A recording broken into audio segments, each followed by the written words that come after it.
Olá, hoje nós iremos dar prosseguimento à unidade 1, será a nossa segunda aula número 2, né, sobre a utilização de aglomerantes para a construção civil. Na aula de hoje nós iremos falar sobre a classificação desses aglomerantes, como é que eles se classificam, e depois nós iremos falar sobre a propriedade desses aglomerantes, ensaios que são feitos para testar essas propriedades, e também nós vamos comentar sobre os dois. Nós temos três principais aglomerantes utilizados na construção civil. Nós vamos falar sobre dois nessa aula de hoje, seria a cal e o gesso. Então, como é que seria o conceito de aglomerantes, tá? Então, o aglomerante, ele é o quê? Ele é tipo uma cola, ele é um material ligante, geralmente ele é em formato de pó, que é o material pulverulento, né? Lembrando que é aquele material que passa na peneira número 4, tá certo? Né? 4,5 milímetros, tá certo? Então, é um material ligante, geralmente pulverulento, que vai promover a união dos grãos dos agregados. Esses aglomerantes eles são utilizados para confeccionar a pasta de cimento, que é o cimento mais a água, para confeccionar a argamassa, que é o cimento, areia e água, e a cal hidratada, para reforçar melhorar algumas propriedades dessa argamassa, e o concreto, né, que é o cimento, a areia, a brita e a água e alguns aditivos químicos.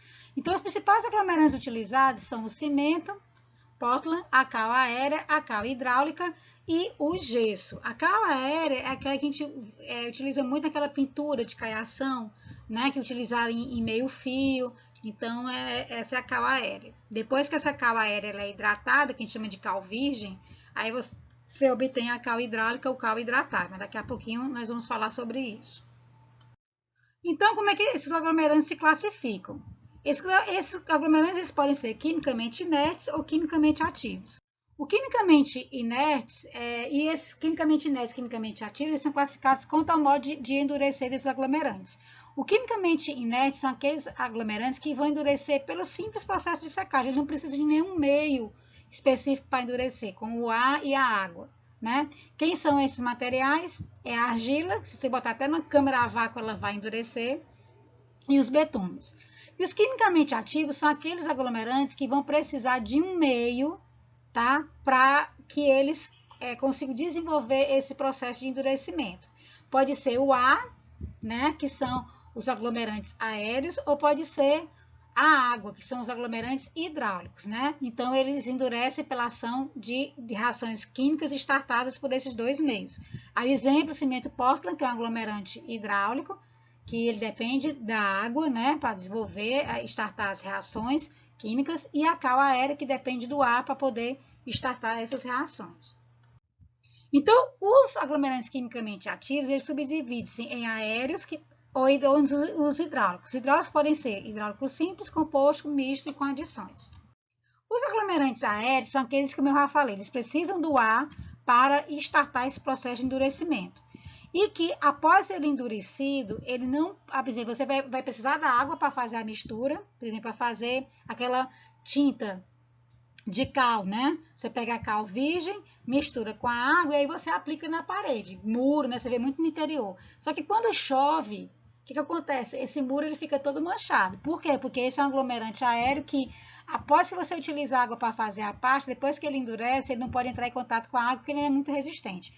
Um outro tipo de aglomerante aéreo é o gesso de Paris, que é muito utilizado para forro, né? E para paredes drywall, tá? Para paredes internas. Eu não estou aqui para parede de cozinha e banheiro, como a gente vai falar, que para áreas molhadas, a gente utiliza outro tipo de gesso, tá? Então, o gesso de Paris que é utilizado para forro e para paredes internas de drywall, o forro ele não pode ter esse forro de gesso, ele não pode ter contato com umidade. Então, geralmente, o forro ele é utilizado, por exemplo, no banheiro, para poder esconder a tubulação do banheiro de cima, numa edificação vertical. E aí, se essa tubulação começa a vazar, o que vai acontecer com esse forro de gesso? Ele vai despencar, ele vai começar a fissurar e ele vai se quebrar todo. Então, você precisa da água para misturar com o gesso para fazer o forro, mas depois que ele endurece, ele não pode ter contato com a umidade. Então, esses são os aglomerantes aéreos. Os aglomerantes hidráulicos são aqueles que precisam da água para startar esse processo de endurecimento dele, essa reação química. E que esse aglomerante hidráulico, após ele endurecer, ele pode entrar em contato com a água, que não tem problema, que foi aqueles slides que eu falei sobre as barragens, né, de concreto. Depois que o concreto ele endurece, ele é bem resistente à água. Então, é o caso do cimento Portland, que faz o concreto, né, faz a argamassa, e a cal hidráulica também, ela é bastante resistente. Então, você precisa da água para fazer a mistura, e depois que você faz a mistura, o aglomerante hidráulico, tanto o cimento Portland como a cal hidráulica, depois que endurece, você pode, por exemplo, fazer um corpo de prova de concreto ou de argamassa, colocar dentro d'água que ela não vai se dissolver, tá? Não vai se tornar quebradiça, porque o cimento Portland, ele é um aglomerante hidráulico.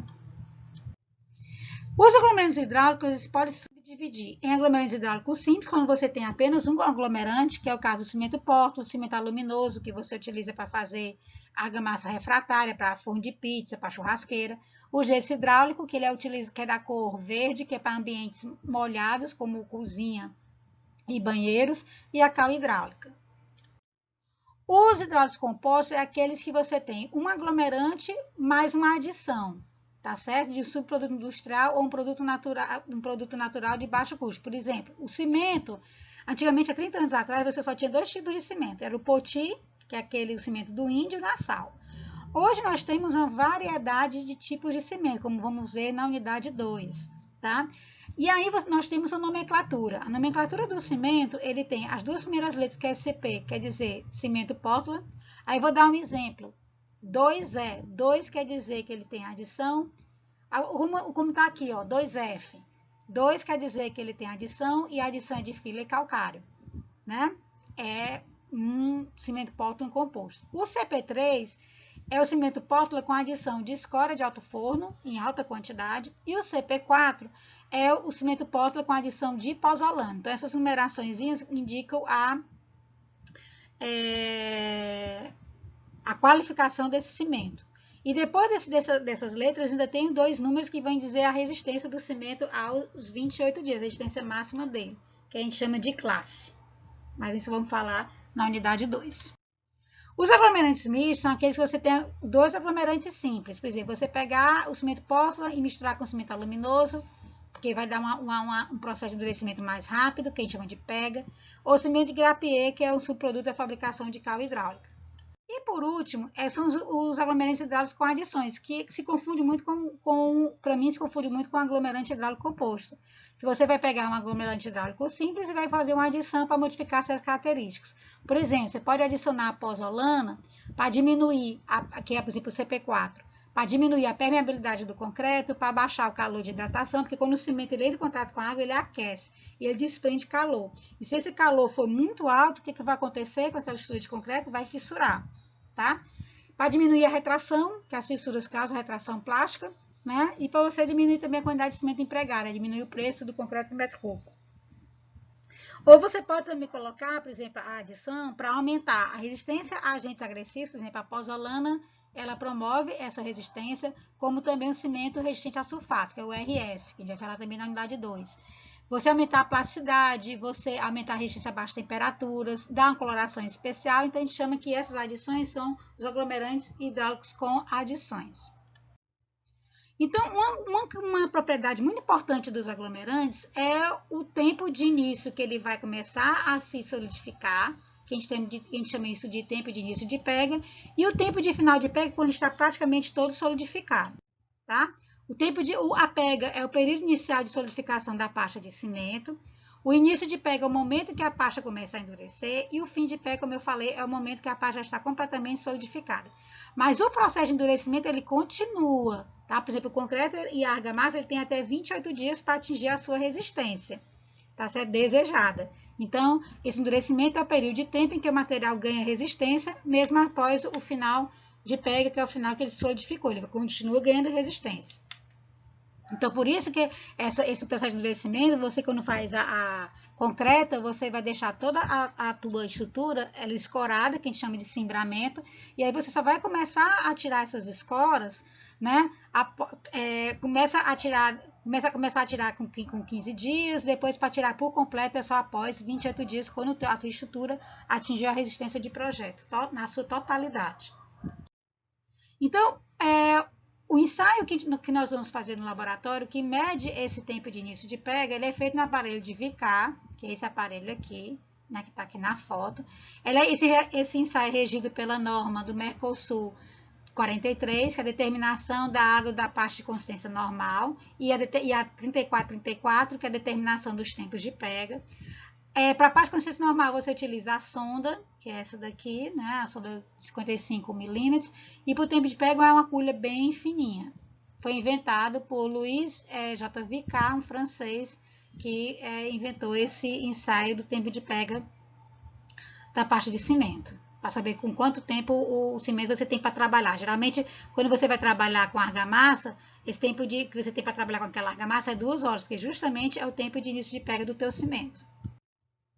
Então, o aparelho de Vicar, ele tem esse recipiente, você vai colocar a parte de cimento aqui dentro. Essa parte de cimento ela é feita com 500 gramas de cimento e a quantidade de água é por tentativa e erro, para você determinar primeiro a parte de consistência normal. Depois você determina a parte de consistência normal para determinar a quantidade de água necessária. Aí é que você vai medir o tempo de pega com a agulha de Vicar. Então, segundo a classificação da AFINOL, tá? Os aglomerantes eles podem ser classificados de pega rápida, pega semilenta e pega lenta. De pega rápida, ele é o gesso de Paris, tá certo? Que ele endurece com menos de 8 minutos, tá? O de pega semilenta, que o tempo de endurecimento é de 8 a 30 minutos, né? Do tempo de início de pega, são alguns cimentos naturais. E os aglomerantes de pega lenta, que o início de pega ocorre entre 30 minutos a 6 horas, é o cimento Portland, o cimento refratário, que é o aluminoso, o cimento CP4, que é o pozolânico, o cimento metalúrgico, a cal aérea, são esses aglomerantes de pega lenta. Então, agora vamos falar sobre a cal e o gesso, tá? A cal, ela vem da pedra calcário. Essa pedra calcário ela é extraída e aí você para obter a cal, você pega essa pedra calcária, extrai da jazida, brita ela, né, moe ela, quebra ela em blocos e aí vai para o forno para queima, que a gente chama esse processo de queima de calcinação. Temperatura de calcinação é em torno de 900 graus e aí ela deixa de ser a pedra calcária e vai se tornar a cal aérea ou cal virgem, né? E aí vai desprender calor, tá? Essa emissão de calor, ela pode ter até 600 kg de CO2 por tonelada, vai depender do tipo de forno, que a gente vai já falar, tá? Geralmente, quando você queima essa pedra calcária, vai perder 44% do peso e de 12% a 20% do volume. Depois que você queima, obtém a cal virgem, né? Que você calcina, a gente chama esse processo de queima de calcinação, tá? Vem para a extinção da cal. A extinção da cal é você hidratar essa cal virgem. Você vai hidratar com água e aí você vai ter a cal extinta, cal hidratada ou cal hidráulica e vai ter um desprendimento de calor, mas muito baixo. E aí nesse processo de extinção da cal ou de hidratação da cal, ela consegue recuperar a maior parte do peso e volume perdidos durante o processo de calcinação.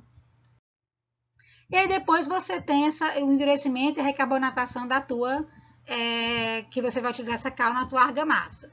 Então, aqui a gente tem o ciclo da cal. Então, você extrai a pedra calcária, a dolomita, queima, né? Vai ter desprendimento de CO2, obtém a cal virgem. Depois, você hidrata com água, obtém a cal hidratada. E se vocês pegar essa cal hidratada, misturar com areia e água e cimento Portland, você vai obter a argamassa fresca. E essa argamassa fresca, com a ação do ar, né? Ela vai desprender calor e ela vai ter o processo dela de endurecimento. Então, esse é o ciclo da cal. Então, a cal, como eu falei, a cal aérea é o primeiro produto dela, que é aquela cal que você pegou a pedra calcária e você calcinou, você obtém a cal virgem. E se você hidratar, você obtém a cal hidratada, tá? Aqui tem exemplos de sacos de 2 fabricantes, desses 2 produtos, tá? A cal, ela tem óxido presente nela, que esses óxidos eles podem causar algumas patologias em argamassa, como a parte de fissuras, descolamento, tá? E aí existem 3 tipos de óxido presente na cal. O óxido de cálcio, tá? Pode ser o óxido de magnésio ou pode ser a dolomita, tá? Então, você tem a cal virgem cáustica, a cal virgem magnesiana e a cal virgem dolomítica. Para cada tipo de óxido presente desse, vai ter um tempo específico para hidratar ou extinguir essa cal, tá? Aqui nesse slide nós mostramos as minas de calcário, né, que é a mina. O processo de produção da cal, você extrai da jazida a pedra do calcário, vai moer, vai britar esse calcário, depois você vai peneirar para tirar resto de galho, né, de material orgânico, e você vai para a queima no forno, né? Esse aqui é um forno de barranco, é um forno altamente rudimentar, tá?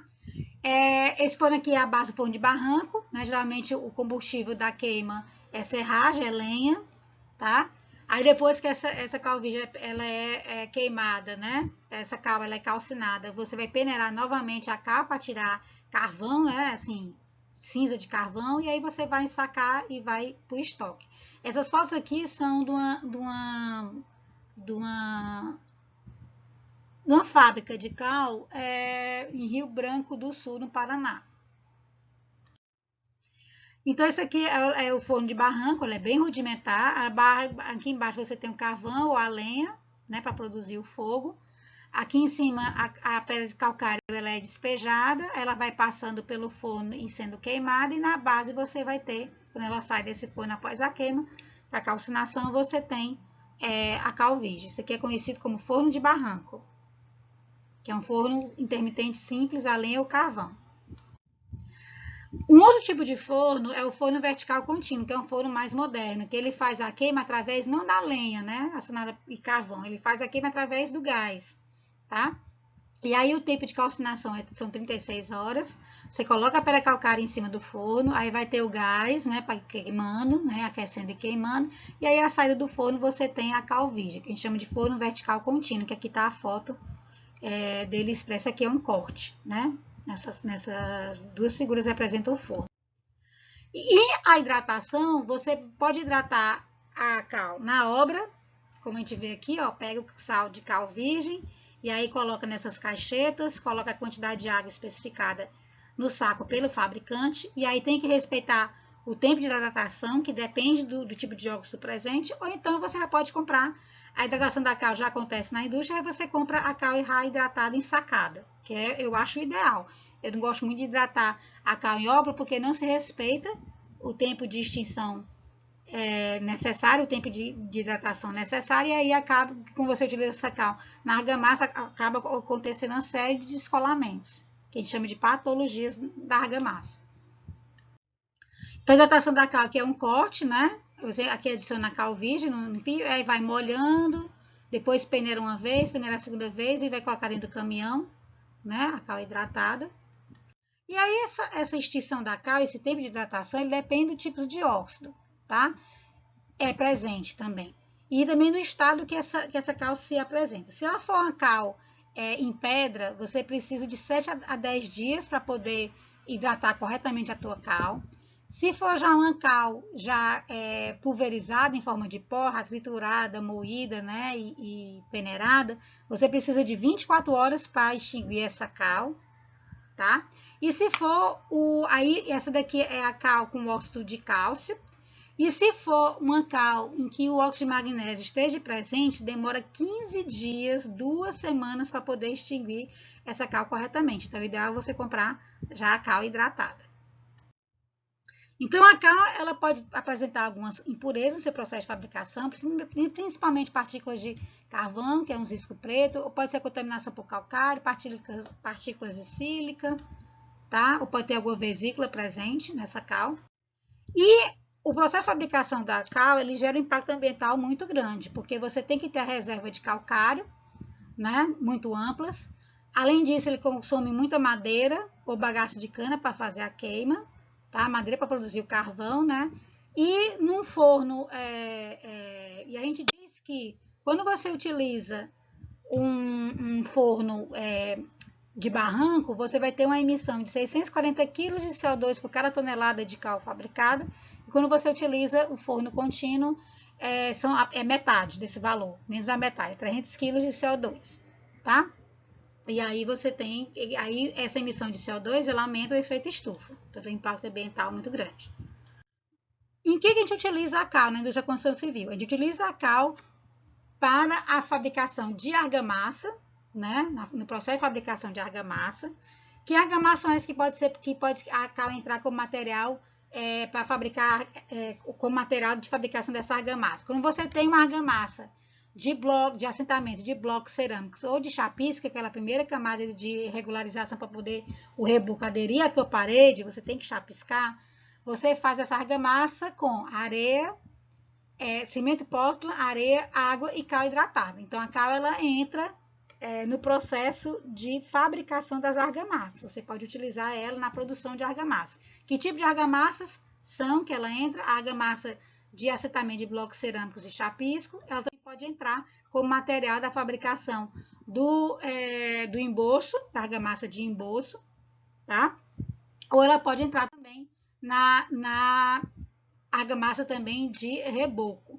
Quando você perguntar, por exemplo, você vier perguntar numa prova, cite exemplos de aplicação da cal na construção civil, você não pode responder chapisco, emboço e reboco. Esses aí são os tipos de argamassa.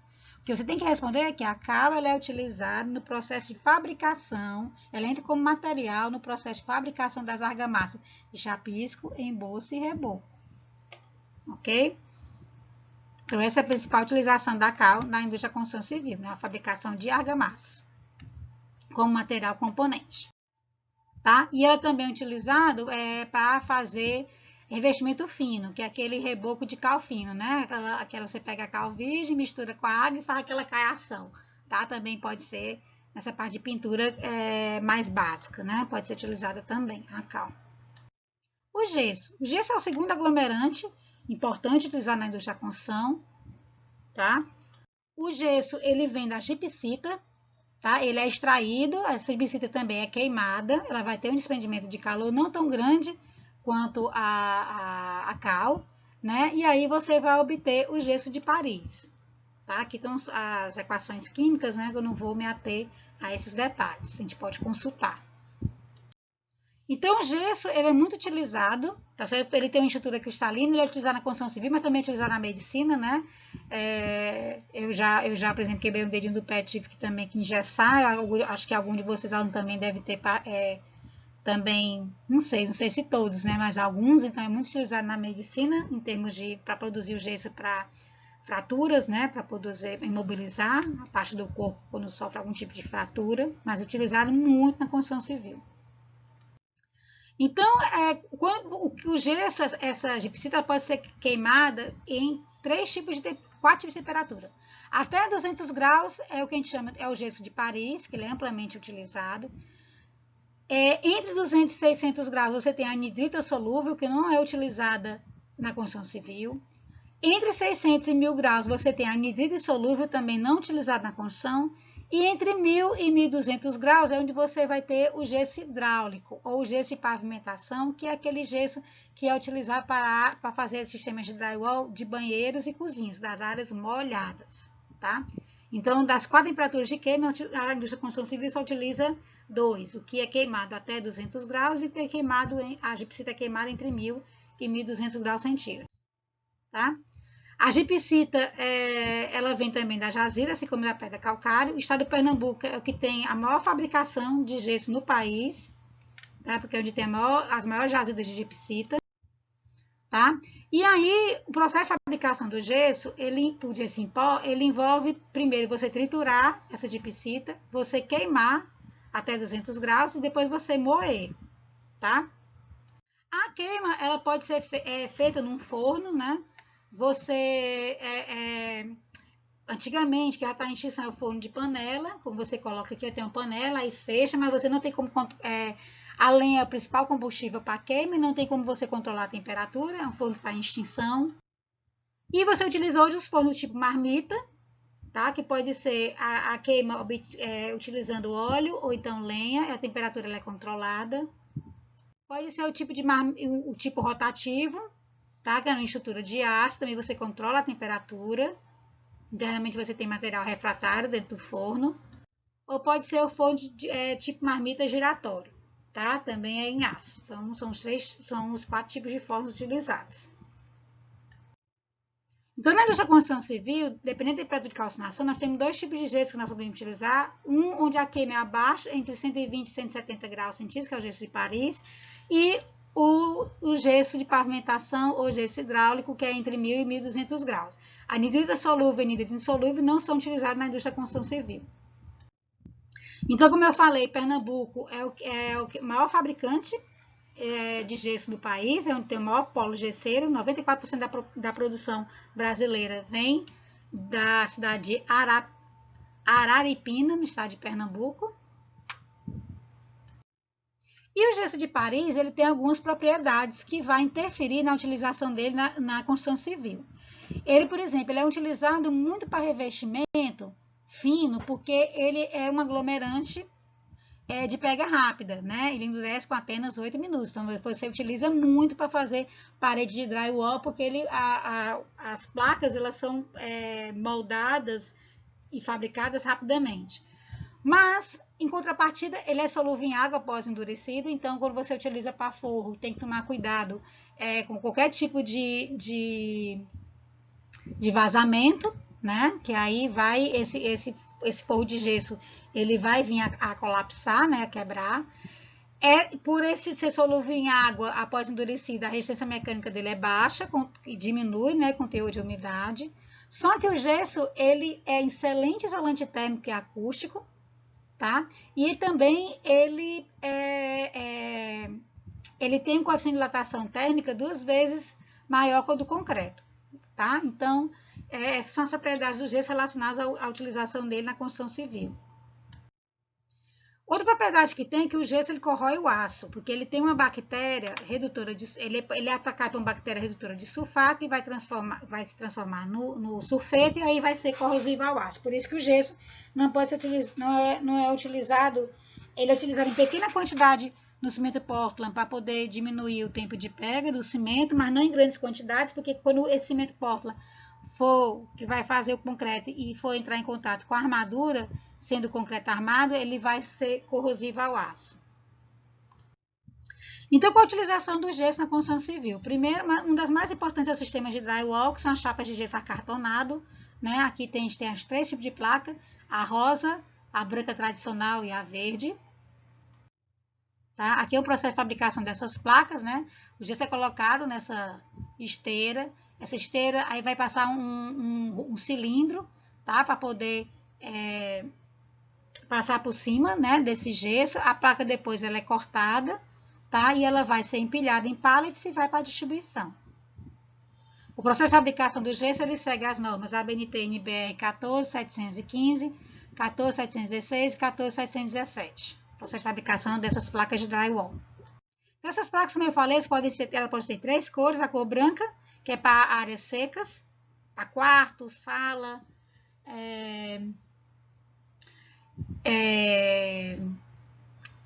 quarto, sala, são as áreas secas. A placa verde é para áreas molhadas, que são resistentes à umidade, que é o gesso de pavimentação, para banheiro e cozinha. E placa rosa, que é para ser resistente ao fogo, para escadas, tá? Essas chapas, elas podem ter uma largura de 60 centímetros ou então 120 centímetros, que é 1,20 m. Tá? O comprimento varia de 240 centímetros a 360 centímetros. E as espessuras podem ser de 7, 10, 12,5, 15, 20 e 25 milímetros. Aqui é uma outra utilização do forro de gesso, que são as placas de forro. Aqui é encaixe macho e fêmea. Essa placa de gesso geralmente elas vêm por 60 por 60 centímetros, que a gente chama de placas de gesso autoportantes para forro. Pode ser utilizado em blocos para fabricar blocos divisórios, para fazer paredes internas. Pode ser utilizado para fins peças decorativas, como aqui essa parte de iluminação, né? Você passa também com gesso.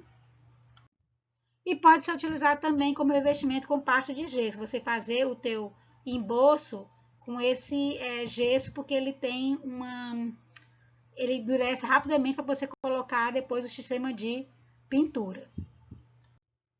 Então, o gesso também, assim como a cal, ela tem um impacto ambiental grande, né? Ela não emite tanto CO2 quanto a cal, mas no processo de fabricação de 1 tonelada de gesso há uma emissão de 400 kg de CO2 para a atmosfera, então também prejudica o efeito estufa, tá?